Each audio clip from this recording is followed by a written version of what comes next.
round question. Abdul Salam Kilpinen says, can you comment on the teachings of Ibn Tumart? The Mahdi ibn Tumart was the kind of inspiration behind the Muwahhidun movement, which became a dynasty, an empire, and took over from the Murabitun. Was he Zahiri? He was kind of Zahiri, although he was Ash'ari in thought, strictly Ash'ari in thought, but he was kind of literalist in certain ways, and he had a lot of the fiqh books burnt, and he himself never got to see his empire rise, by the way. It was, what's his name? Abdul Mu'min ibn Ali al-Qumi, who really took it forward. And it's amazing because he says to Abdul Mu'min ibn Ali that, you know, one day, who comes to him, who's also a Berber, and he says to him that this Mahdi, despite failing on so many attempts, he says to this guy, that to Abdul Mu'min, you know, I see greatness being achieved at your hands, and I see great kingdoms collapsing before you. It's amazing how words can mobilize the hearts and minds. His words fueled the passion within Abdul Mu'min, who after the death of Mahdi went on to take over. I mean, he at his hands collapsed the capital of the Murabitin, which was Marrakesh, and he took it over, and his empire became one of the most powerful empires throughout Muslim history.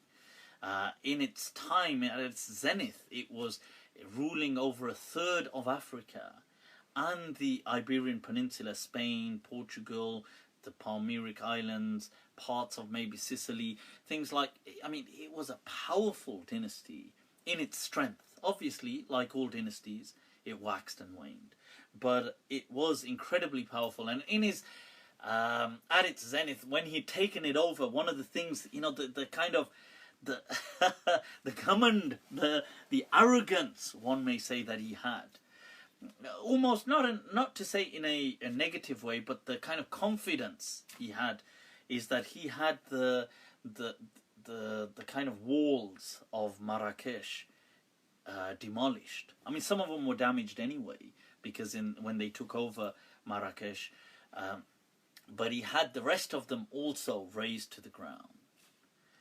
And they asked him, what are you doing? The city is naked and vulnerable. You know, we could be attacked. And he said, they said that, you know, where's our, you know, siwaruna, that these fences, not fences, but these walls. And he said that, siwaruna siyufuna. Allah. He said, our walls, our defense are our swords. He said, whoever wants us, come and get us. Wah, confidence. The guy had confidence. Wallahi. What is it? Tum tir azmao, hum jigar azmane. You know, we will test our liver, you test your arrow. The guy had, he had some strength about him. And he did. He was incredibly powerful. And that is sometimes the power of prophecies and visions. That when people